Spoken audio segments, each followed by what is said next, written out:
Você foi diagnosticada com uma doença autoimune e parece que é o fim do mundo. Eu sei como é isso. Eu fui diagnosticada com artrite reumatoide no início de 2024. Foi muito difícil. Foi um banho de água fria. Eu tentava enganar a mim mesma, fingindo que tava tudo bem, sabe? Tentava ficar positiva e passar isso para as outras pessoas, mas internamente eu tava vivendo uma das fases mais difíceis da minha vida. Receber o diagnóstico de uma doença autoimune numa idade tão nova fez eu me sentir injustiçada. Eu me sentia completamente fora da minha bolha social, sabe? Das pessoas ao meu redor. Porque eu não conheço nenhuma pessoa que convive com uma doença autoimune. E na época o diagnóstico foi como um balde de água fria. E eu sei que esse processo pode ser muito frustrante. Talvez você esteja assistindo esse vídeo agora porque você está se sentindo muito frustrada por estar passando por isso. Mas eu quero te mostrar que é possível você levar esse diagnóstico com mais leveza. Como eu falei antes, eu fui diagnosticada no início de 2024. Antes disso, eu passei 3 meses sentindo muita dor. Eu sentia dor para segurar uma coisa assim, sabe? Um microfone, ou um garfo, ou até mesmo para cortar uma carne para eu fazer um almoço. Sentia dor para pegar uma bacia de roupa para estender. Eu dou esses exemplos de casa porque eram as coisas mais simples do meu dia a dia que eu me sentia mais limitada. Isso fazia me sentir muito inútil. Isso fazia eu me sentir muito mal. De, poxa, como que eu não tô conseguindo carregar um balde? Como que eu não tô conseguindo pegar um garfo? Com o tempo eu também fui descobrindo outros gatilhos que a doença tem. Por exemplo, o ar-condicionado, água fria e o tempo mais fresco, sabe? Por exemplo, quando tá muito quente, de repente no dia muda a temperatura de uma forma muito abrupta, isso também é um gatilho para dor. E todos esses sintomas que eu tô falando aqui faziam eu me sentir muito mal. Fui em vários médicos, alguns disseram coisas que não faziam sentido, de, por exemplo, você mexe muito no celular, você anda descalço, é por isso que o seu pé e a sua mão estão doendo. Sendo que não tinha nada a ver com isso. Até que eu encontrei a minha médica, ela começou a fazer um tratamento com imunossupressor para mim, e foi o que me ajudou.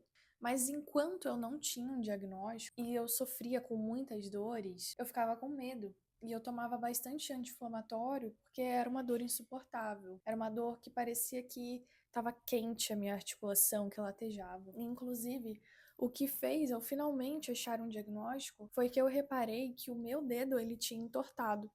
Então esse meu dedo aqui, ele tem uma deformidade, porque o osso, né, de tanto inflamar nessa articulação do dedão, o osso começou a ser empurrado para a lateral. E isso fez com que ficasse torto. E aí, quando o meu dedo entortou, eu falei, gente, isso daqui não tá normal, eu preciso de um médico. E foi quando eu tive o diagnóstico. Quando a doutora falou assim, olha, o que você tem é AIJ, fiquei muito triste, muito decepcionada, porque a AIJ não é uma doença que a gente tem na vida adulta. É uma doença que ela começa na infância. E aí foi que eu descobri outras questões que eu tenho também, mas que eu vou me aprofundar em outro vídeo. E hoje eu quero te ensinar como você pode levar o seu diagnóstico com mais leveza. Porque é difícil? É, mas não precisa ser difícil todos os dias. Com o tempo você vai perceber que você pode escolher como você se sente. Eu sei que parece uma, uma coisa meio delulu, uma coisa meio mística, mas não é. Nós temos o poder de controlar o que a gente pensa, por mais que às vezes seja difícil, a gente pode fazer isso. E foi quando eu comecei a perceber que eu não precisava ficar me martirizando por isso, que eu comecei a controlar melhor os meus pensamentos. A primeira coisa que você precisa fazer é parar de se comparar com outras pessoas. Ai, mas por que isso aconteceu comigo? Ai, por que eu tô passando por isso? Mas será que eu mereço passar por isso? O que eu fiz para merecer isso? Esses pensamentos são naturais da gente ter, mas eles não ajudam a gente em nada. Eles só fazem a gente ficar mais frustrado, pensando no porquê das coisas. E muitas vezes a gente não sabe o porquê. A doença autoimune, ela na maioria das vezes tem causa emocional, mas às vezes pode ser um fator genético, às vezes pode ser alimentação, pode ser uma gama de coisas. E a gente não consegue ter certeza. Então não adianta você ficar gastando a sua energia pensando no porquê isso aconteceu com você. Uma coisa muito importante também é você começar a aceitar a sua situação como ela é. Ninguém quer sentir dor, ninguém quer passar por isso, ninguém quer ter uma doença autoimune, mas às vezes a gente tem e não tem nada que a gente possa fazer para mudar isso. A gente precisa aceitar.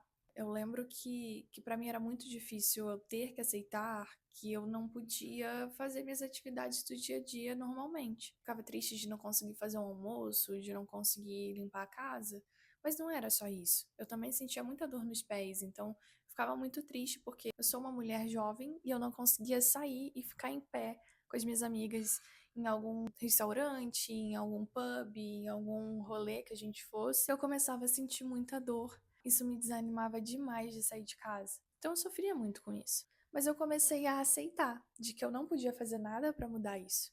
Então, se eu não posso fazer nada para mudar, o que está ao meu alcance para eu continuar saindo com as minhas amigas, para eu continuar fazendo as coisas do dia a dia de uma outra forma? O que eu consigo adaptar no meu dia a dia? O que vai fazer sentido para mim nesse momento? Por exemplo, cortar a carne. Não consigo cortar carnes agora, então eu vou, sei lá, comprar um frango desfiado, vou fazer um frango desfiado. Não posso ficar em pé por muitas horas porque eu sinto dor, então eu vou para algum rolê mais tranquilo com uma amiga minha, onde eu possa ficar sentada. Eu não vou deixar de viver a minha vida por causa de um diagnóstico. Isso é muito importante da gente internalizar também. Outra coisa muito importante é você entender como o seu corpo funciona. Quais são as suas limitações? Como você acordou hoje? Como você acordou ontem? Porque nem todo dia é igual quando você tem uma doença autoimune. Tem dias que você acorda se sentindo mais disposto, tem dias que você acorda se sentindo mais cansado. O que você pode fazer nesse dia específico para aproveitar o teu momento? Porque nos dias que você acorda com a energia mais baixa, cansado, sem conseguir fazer as coisas, aceita isso, sabe? Não fica lutando contra algo que você sabe que você vai se frustrar. Tenta fazer alguma coisa mais leve pra você, tenta descansar um pouco mais. E nos dias que você se sente mais animado, mais descansado, com menos dor, aí sim você, né, se colocar para fazer atividades mais difíceis, atividades que talvez num dia ruim você não conseguisse fazer. Desenvolva mais essa autopercepção de entender os seus limites, porque um dia é diferente do outro. Para de se comparar com pessoas que não têm doença. Nesse caso, né, quando a gente fala sobre doença autoimune, é uma coisa que a gente acaba fazendo porque a gente pensa, poxa, tal pessoa tem a minha idade, tá vivendo tal coisa, tá fazendo tal coisa, e eu aqui não consigo porque a minha doença não permite. Você precisa entender que realmente existem limitações agora. Você não é mais a mesma pessoa que você era, você não é como essa pessoa que você está se comparando. E tudo bem, você não precisa ser como essa pessoa. A gente precisa tentar aceitar o novo eu. E isso é muito difícil, é difícil. Eu não gosto de ter um dedo torto, eu não gosto de sentir dor, eu não gosto de treinar na academia, pegar na barra e quando eu solto meu dedo tá tudo travado assim, ó, que eu tenho até que fazer desse jeito. Eu não gosto disso, eu gostava de como era a minha vida antes. Mas, de novo, não tem nada que eu possa fazer pra voltar a ser quem eu era antes. Então, eu vou tentar olhar pro meu momento agora e pensar, beleza, o que eu posso fazer para deixar o meu agora mais confortável para eu viver. Me comparar com o outro não vai deixar as coisas mais confortáveis para eu viver. E eu tenho certeza que para você também não. Tenha isso em mente. A comparação ela não vai te ajudar.